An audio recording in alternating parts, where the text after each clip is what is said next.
کہتے ایک دن میں جنگل میں شکار کرنے گیا تو کچھ جانور کم نظر آئے، صبح سے لے کر میں گھومنے لگا، عصر کا وقت ہو گیا، کوئی شکار نہ ملا۔ اب میرے دل کے اندر یہ ڈر تھا کہ اگر مغرب مجھے یہیں ہو گئی تو مجھے کوئی درندہ کوئی جانور پریشان کرے گا۔ اسی پریشانی کے عالم میں میں دائیں بائیں دیکھ رہا تھا کہ ہرنی کا ایک بچہ مجھے نظر آیا۔ میں نے جھٹ سے وہ ہرنی کا بچہ ہی اٹھا لیا کہ آج یہی شکار کروں گا۔ کہتے ہیں میں نے اسے گھوڑے کے آگے رکھا، اپنے آگے گردن کی جانب، اور میں نے گھوڑے کی لگامیں اس تیزی سے گھمائی کہ سر پٹ گھوڑا دوڑایا تاکہ مغرب سے قبل میں شہر میں پہنچ جاؤں، یہ جنگل کا علاقہ گزر جائے۔ کہتے ہیں میں بڑی گرمی تھی، بڑی پیاس لگی، پر پانی نہ پیا نہ گھوڑے کو پلایا، سر پٹ دوڑایا اس ڈر سے کہ کہیں ایسا نہ ہو کہ میں جنگل میں مجھے شام ہو جائے۔ کہتے ہیں جب میں شہر سے باہر پہنچ گیا تو مغرب کا وقت بھی شروع ہو گیا۔ کہتے ہیں ابھی میں پہنچا ہی تھا، میں نے وہاں گھوڑے کو روکا، خود بھی پانی پیا، جانور کو بھی پلایا۔ کہتے ہیں ذرا میں نے آنکھ اٹھا کے دیکھا تو جس ہرنی کا میں بچہ لایا تھا وہ بھی دوڑتی ہوئی میرے پیچھے آ گئی۔ کہتے ہیں وہ پیچھے میرے کھڑی ہے، پتہ نہیں کہاں سے بیچاری دوڑی، میرا تو گھوڑا تھا اور میں نے تو سانس بھی نہیں لیا۔ 1.5 گھنٹہ 2 گھنٹے میں بھگاتا لایا اس جلدی میں کہ باہر آنا ہے۔ کہتے ہیں پلٹ کے دیکھا تو اس کی سانس پھولی ہوئی ہرنی کی اور للچائی نظروں سے مجھے دیکھ رہی ہے۔ دل کے ایک کونے سے آواز آئی کہ آج تو 2 شکار ہو گئے۔ بچہ تو پکڑا ہی، اس کی ماں کو بھی قابو کرتا ہوں تاکہ ڈبل شکار ہاتھ آئے گا۔ کہتے ہیں پھر اندر سے میرا درد بولا، اندر سے میرا رحم بولا، ایک ماں اپنا بچہ لینے آئی ہے اور اس طرح تو اسے تکلیف نہیں دی جا سکتی کہ اسے بلیک میل کر کے ماں کو بھی رکھ لیا جائے۔ کہتے ہیں جب میں نے اس ہرنی کی طرف دیکھا تو اس کی نظروں میں سوال تھا، اس کی نظروں کے اندر سوال تھا، کچھ مانگ رہی تھی۔ کہتے ہیں میں نے اس بچے کی پشت پر ہاتھ پھیرا، پھر میں نے بچہ چھوڑ دیا۔ کہتے ہیں اس نے پہلے بچے کو بازوؤں میں لیا، پھر اپنی زبان سے اپنا بچہ چاٹنے لگی۔ کہتے ہیں پھر وہ جب جنگل کی طرف جانے لگی تو ایک دفعہ اس نے میری طرف دیکھا، دوسری دفعہ اس نے آسمان کی طرف دیکھا۔ زندگی میں مجھے اتنا سکون کبھی نہیں آیا تھا جتنا آج آیا۔ کہتے ہیں میں گھر گیا، عشاء کی نماز پڑھی، پا وضو میں بستر پہ لیٹ گیا۔ لوگوں میرے نصیب دیکھو، مجھے مدینے والے محبوب کا دیدار نصیب ہوا۔ رسول کریم علیہ السلام میری خواب میں آئے، میں رونے لگا، گھر مہک اٹھا، پھول کھلنے لگے، خوشبوئیں بکھرنے لگی۔ کہتے ہیں محبوب کریم تشریف لائے، اور کیا خوبصورت جملہ ہے، اگر تجھے بادشاہ بنا دیا جائے تو انسانوں کے ساتھ بھی اسی طرح رحم کرے گا نا جس طرح آج ہرنی کے ساتھ کیا ہے۔ اگر تجھے بادشاہ بنایا جائے تو رویہ یہی رکھے گا یا بدل جائے گا؟ کہتا میں رو پڑا، میں نے کہا یا رسول اللہ میں تو غلام بننے کے بھی قابل نہیں، تو بادشاہ کیسے بنوں گا؟ فرمایا تیری آج کی ادا بڑی پسند آئی ہے، عرش کے مالک نے تجھے بادشاہ بنانے کا فیصلہ کر لیا، تیری یہ ادا بڑی بھائی ہے، بڑی پسند آئی۔ فرماتے ایک ہرنی کے بچے پہ رحم کھایا تھا، رب کریم نے مجھے بادشاہی عطا فرما لی۔ ہم نہ سیاست سے بادشاہی لینا چاہتے، سیاستدانوں کے اپنی جیب سے اشتہار چھپوا کے بادشاہی لینا چاہتے، ڈیرا بنا کے بادشاہی لینا، نہ بادشاہی تو رحم کرنے سے ملتی، بادشاہی تو شفقت کرنے سے ملتی، بادشاہیاں تو اللہ کی مخلوق سے پیار کرنے سے ملتی۔ وہ شخص کہتا ہے کہ میرا ظرف یہ تھا کہ 4-5 دینار ملیں گے، تو امام حسین فرمانے لگے تھوڑی دیر بیٹھ جا، رزق آ رہا ہے۔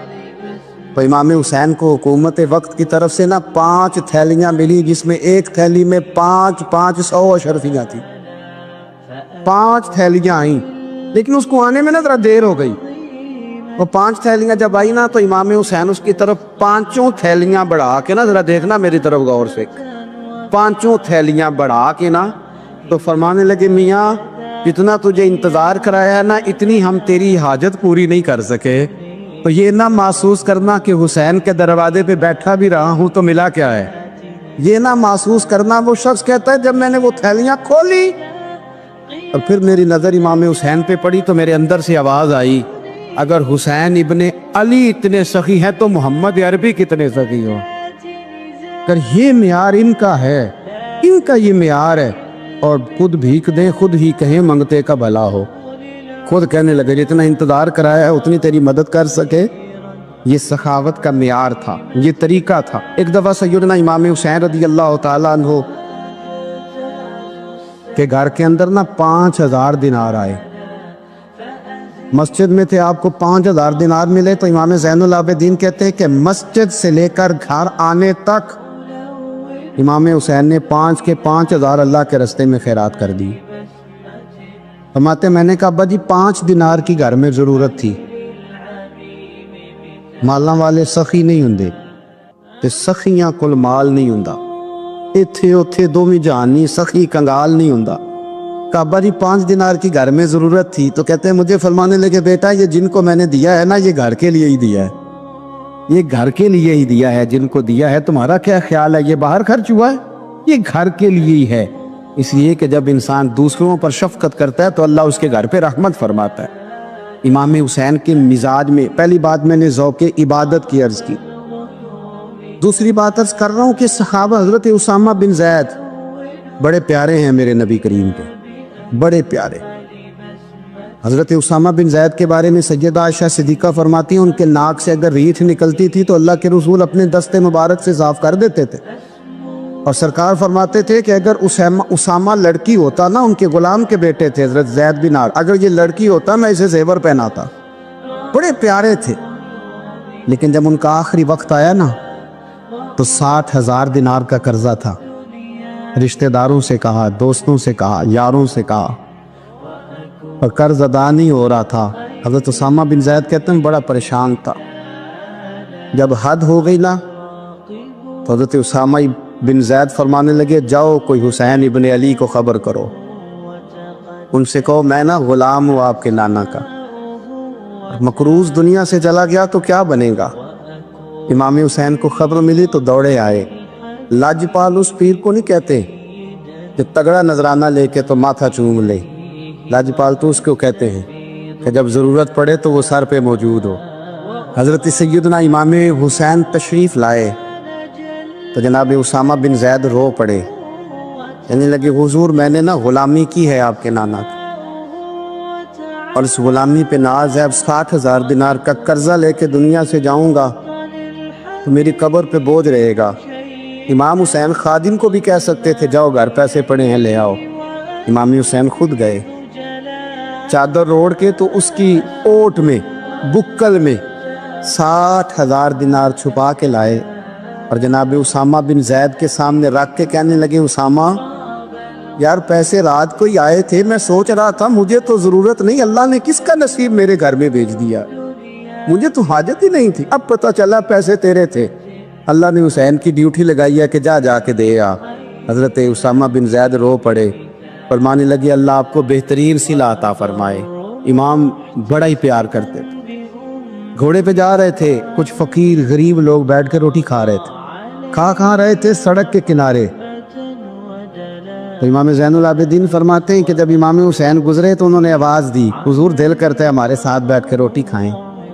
کائنات کے مالک و مختار کے نواسے اور دنیا کے سب سے بڑے شہزادے گھوڑے سے اترے اور غریبوں کے ساتھ سڑک پہ بیٹھ گئے، روٹی کھانے لگے اور دیر تک کھاتے رہے، اور جب فارغ ہو گئے تو فرمانے لگے کھانے کی ضرورت بھی نہیں تھی، حاجت بھی نہیں تھی، پر تم نے آواز دی تو دل رکھنے کو بیٹھ گیا تھا، اگر اجازت دے تو چلا جاؤں۔ یہ مزاج تھا، یہ طبیعت تھی۔ آپ کے ایک بھائی ہیں چھوٹے، حضرت محمد بن حنفیہ نام ہے، حضرت مولا علی شیر خدا رضی اللہ تعالیٰ عنہ کی دوسری بیوی سے۔ ایک دن حضرت امام حسین ان کے گھر میں بیٹھے تھے تو کسی بات میں نا اختلاف رائے ہو گیا، تو امام علی مقام ناراض ہو گئے، فرمایا آج کے بعد تیرے گھر نہیں آؤں گا،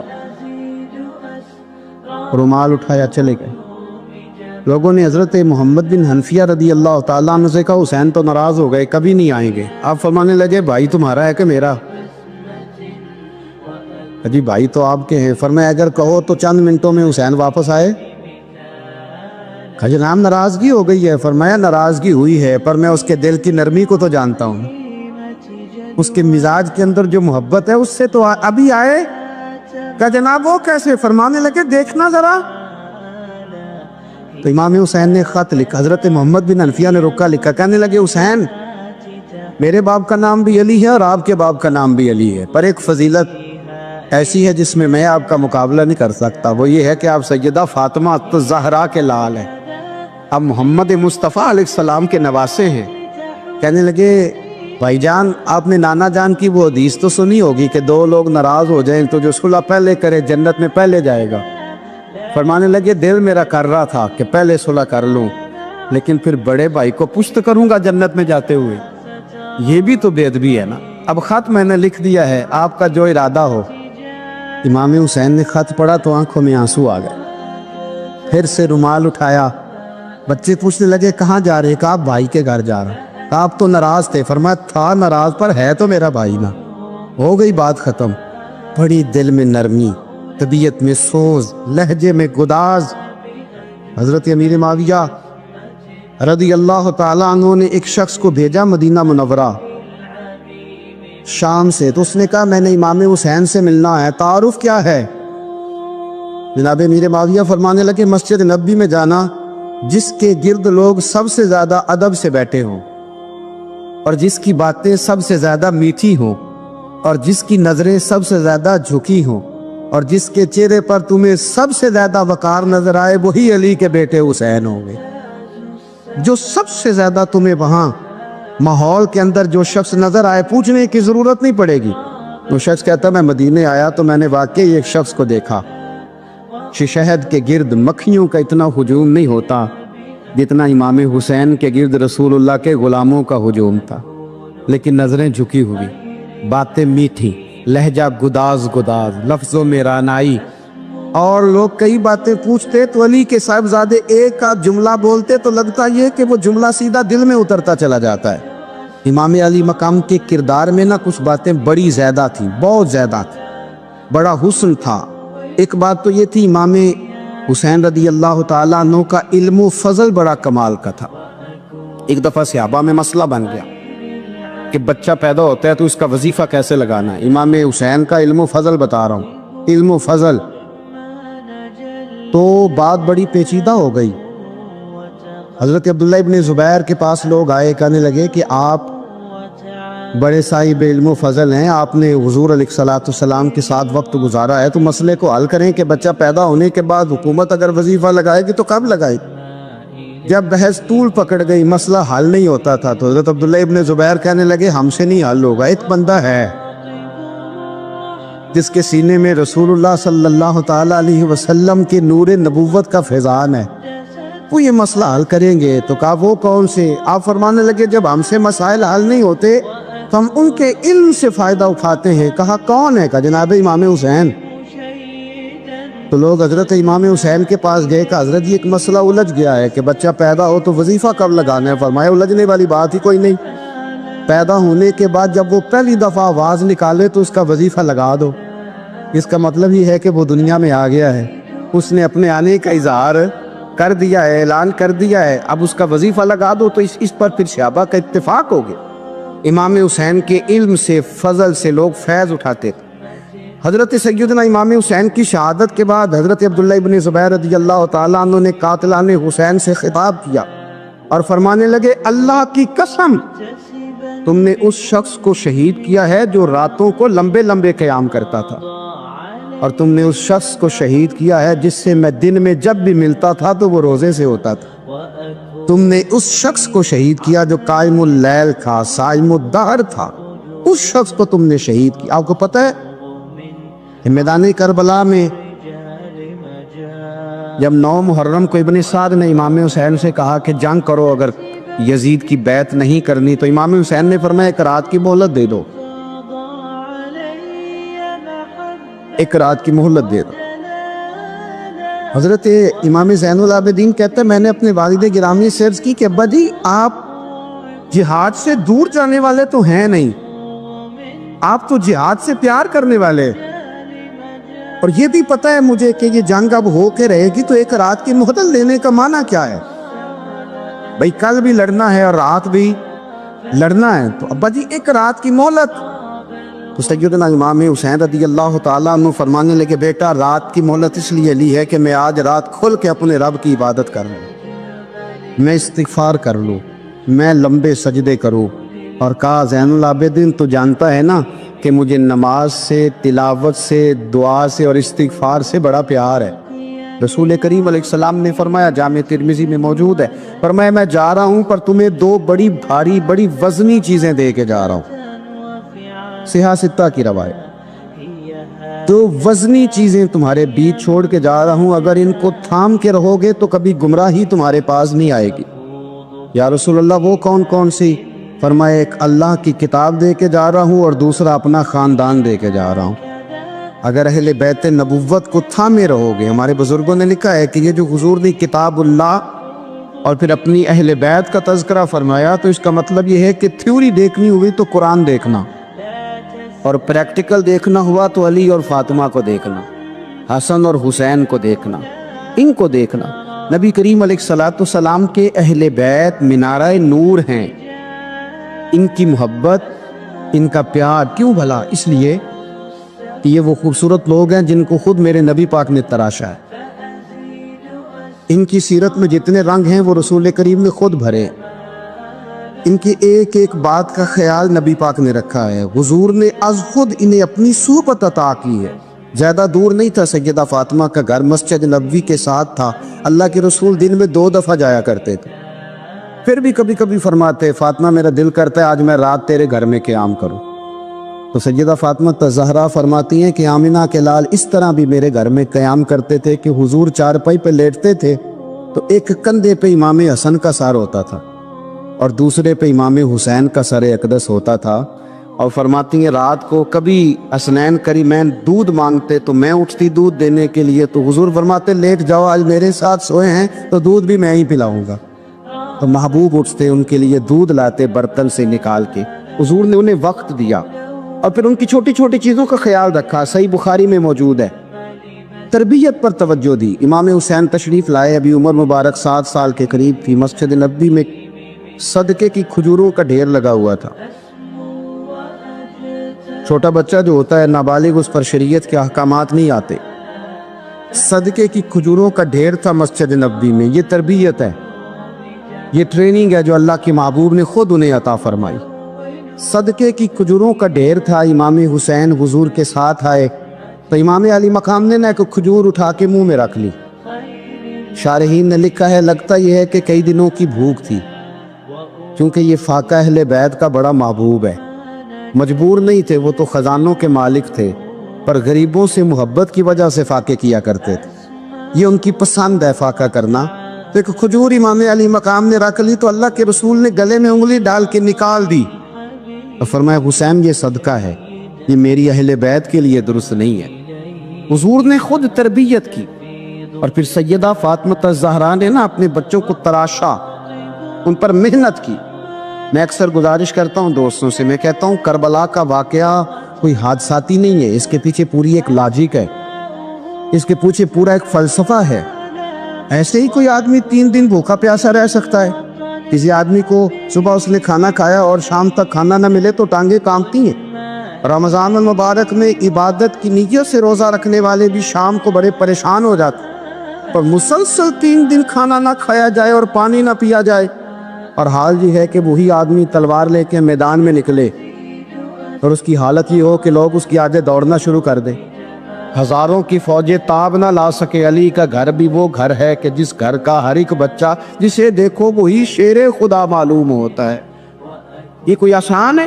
اس کے پیچھے پوری ایک اس کے پیچھے فلسفہ ہے۔ امام راضی کی تفسیر کبیر دیکھیے گا، حضرت امام حسین کی وہ شخصیت تھی کہ مشکات میں حدیث ہے، نبی پاک صلی اللہ تعالی علیہ وسلم کی چچی جناب ام فضل صبح صبح گھبرائی حضور کی بارگاہ میں آئی، عرض کی یا رسول اللہ صلی اللہ علیہ وسلم آج میں نے عجیب خواب دیکھا ہے، میں ڈر گئی ہوں۔ حضور نے فرمایا چچی کیا دیکھا؟ عرض کی حضور میں نے دیکھا ہے کہ آپ کے وجود کا گوشت کا ایک ٹکڑا کٹ کے میری جھولی میں آ گیا۔ حضور یہ کیا ہے؟ تو محبوب خواب سن کے مسکرائے، فرمایا چچی یہ پریشانی والا خواب نہیں، یہ تو خوشی والا خواب ہے، اللہ فاطمہ کو بیٹا عطا کرے گا اور وہ تیری گود میں کھیلا کرے گا، چونکہ وہ میرے وجود کا ٹکڑا ہوگا لہذا خواب تجھے یہ آئی ہے۔ تو امام حسین پیدا ہوئے، امام حسن کی عمر ابھی 11 مہینے تھی، تو نبی پاک نے امام حسین کو جناب ام فضل اپنی چچی کی گود میں دے دیا کہ فاطمہ کے لیے دونوں بچے سنبھالنا مشکل ہوگا۔ وہ خواب اس طرح پوری ہوئی۔ امام حسین سے حضور نے بڑا پیار کیا، بڑی محبت فرمائی نبی پاک سے۔ کچھ حدیثیں میں نے جمعے میں عرض کی تھی، حضرت ابو ہریرہ رضی اللہ تعالیٰ عنہ کہتے ہیں یہ واحد بچہ تھا حضور کے گھرانے کا کہ میں نے دیکھا کہ نبی پاک صلی اللہ علیہ وسلم بیٹھے تھے تو یہ حضور سے کہہ رہے ہیں، نبی پاک سے کہ نانا جی اٹھ کے کھڑے ہو. کہتے حضور کھڑے ہو گئے تو کہنے لگے میں نے آپ کے برابر جانا ہے. بچے جو مرضی ضد کر لیتے ہیں نا. قد چھوٹا تھا، عمر 7.5 سال تھی. کہنے لگے نانا میں نے برابر جانا ہے. تو نبی پاک صلی اللہ علیہ وسلم نے ہاتھ پکڑ لیے، فرمایا چل پھر ہو جا برابر. تو حضرت ابو ہریرہ کہتے ہیں انہوں نے حضور نے ہاتھ پکڑے، اوپر کھینچا تو امام حسین نے پہلے اپنے پیر حضور کے گھٹنوں پہ رکھے، پھر نبی پاک کے سینے پہ رکھے، اور جب ان کا قد سر تھوڑا سا حضور سے اونچا ہو گیا تو محبوب فرمانے لگے چل بس کر، تو نے تو کہا تھا آپ کے برابر ہونا ہے، تو اوپر نکل گیا ہے، چل بس کر. فرماتے پھر امام حسین نے زبان باہر نکالی تو محبوب ان کی زبان چوسنے لگے، پھر ساتھ لٹا لیا اور انہیں سونگھنے لگے. تو میں نے عرض کی حضور آپ حسین کو سونگھتے کیوں ہے؟ تو فرمایا ابو ہریرہ مجھے حسین کے وجود سے جنت کی خوشبو آتی ہے، مجھے حسین کے وجود سے جنت کی. ایک دن حضور گزر رہے تھے، اصل اس طرح تھا کہ یہ نبی پاک کا حجرہ تھا. جن لوگوں کو اللہ نے مدینے کی زیارت کرائی ہے وہ جان سکتے ہیں نبی پاک کا حجرہ تھا. تو حضور کے حجرے کی اس جانب یعنی مسجد کی جو بالکل سیدھ ہے اس کی بیک میں سیدہ فاطمہ رہتی.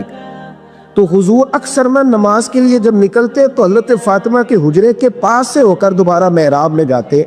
محبوب حجرے کے پاس سے گزرے تو امام حسین رو رہے تھے، تو حضرت فاطمہ نے کسی بات میں جھڑک دیا تو امام حسین رونے لگے.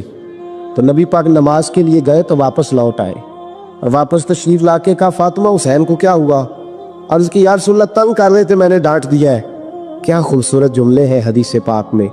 سرکار نے فرمایا فاطمہ اس کو حسین کو نہ رونے نہ دیا کر، یہ جب روتا ہے نا تو میرے دل کو تکلیف ہوتی ہے. تو بی بی صاحبہ کہتی ہیں یہ حکم آیا نبی پاک کا میرے نا، پھر میں نے ڈانٹنا چھوڑ دیا. یہ ان کے فضائل تھے، کب ان کی تربیت خود نبی پاک نے فرمائی.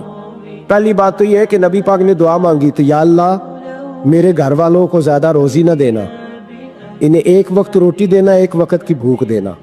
یہ جو 10 دن کربلا میں انہیں ٹینشن نہیں نہ ہوئی، انہیں عادت تھی فاقہ کرنے، انہیں 3 دن وصلی روزے رکھنے کی عادت تھی. پہلی بات. دوسرا یہ کہ جہاد کی تربیت حضور خود کراتے.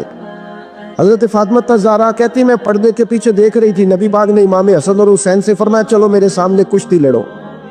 تو دونوں حضرات آپس میں جب کشتی لڑنے لگے تو نبی پاک نا امام حسن کو کہتے حسن حسین کو ٹانگوں سے پکڑو، حسن حسین کو پیچھے سے پکڑو.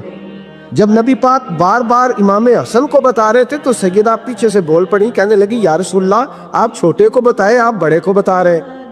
بڑا تو پہلے 11 مہینے بڑا ہے تو آپ چھوٹے کو بتائے بڑے کو بتا رہے. تو فرمایا فاطمہ تو چپ کرنا، جو میں دیکھ رہا ہوں تو نہیں نہ دیکھ رہی، ایک کو میں بتا رہا ہوں دوسرے کو جبریل امین بتا رہے ہیں. لیکن اس کے ساتھ ساتھ امام حسین رضی اللہ تعالیٰ عنہ کا جذبہ جہاد، امام حسین کی استقامت. آج لوگ ادھر ہوتے ہیں جس طرف ہوا کا رخ ہوتا ہے. آج لوگوں کی سوچوں کا زاویہ یہ ہے کہ جدھر رش زیادہ ہوگا ہم بھی ادھر جائیں گے. ہم یہ نہیں دیکھتے حق کس طرف ہے، ہم یہ دیکھتے ہیں رش کس طرف ہے. امام حسین رضی اللہ تعالیٰ عنہ نے رش نہیں دیکھا، حق دیکھا. امام حسین رضی اللہ تعالیٰ عنہ استقامت کے وہ پہاڑ ہیں، معمولی آدمی نہیں تھے. فرزق شاعر کہتا ہے کہ میں نے امام حسین سے کہا تھا، میں نے کہا لوگوں کی تلواریں یزید کے ساتھ ہے پر دل آپ کے ساتھ ہے، دل آپ کے ساتھ ہے. امام حسین رضی اللہ تعالیٰ عنہ نے زمانے کے حالات نہیں دیکھے، حق اور سچ دیکھا.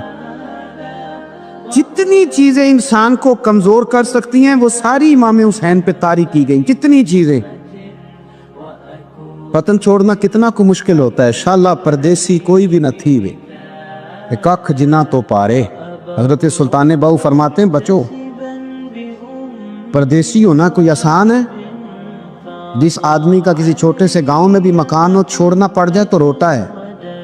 تو مجھے بتاؤ جس نے اپنا سارا بچپن مدینے میں گزارا ہو، آج جو ایک ہفتہ مدینے رہ کے آتے ہیں ان سے واپس نکلنا مشکل ہوتا ہے. لیکن امام حسین حق کا رستہ تھا، وطن کی قربانی دی، اور معمولی وطن نہیں مدینے جیسا وطن.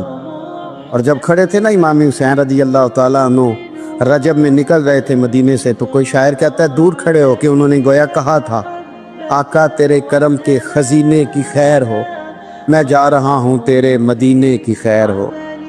امام حسین نے وطن چھوڑا، کوئی لغزش نہیں پیروں میں، کوئی نہیں۔ شہزادوں والی زندگی تھی، مسجد نبوی کے امام تھے، نبی کریم علیہ السلام کے روضہ اطہر پر تشریف رکھتے تھے، زمانہ حیا کرتا، شان و شوکت تھی، پر حق کے لیے چھوڑا، نکل کر خانقاہوں سے ادا کر رسم شبیری، اور پھر بڑا مشکل ہوتا ہے۔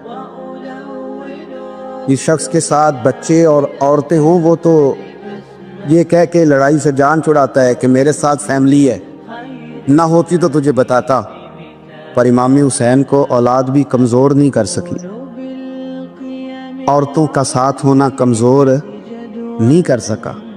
پھر امام علی مقبوق کتنا مشکل کام ہے۔ آج لوگ کہہ نہیں دیتے کہ میں تو اس لیے گناہ کرتا ہوں کہ رشوت اس لیے لے لیتا ہوں کہ بچے چھوٹے ہیں۔